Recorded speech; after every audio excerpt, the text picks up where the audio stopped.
প্রশ্ন, three pin প্লাগের একটি pin মোটা ও লম্বা হয় কেন?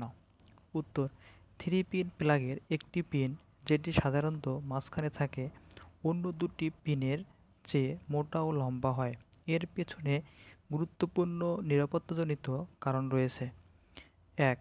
আর্থিং পিন হিসাবে কাজ করে। ২. লম্বা হয় যেন এটি আগে সংযুক্ত হয় ও বের করার সময় পরে বিচ্ছিন্ন হয়।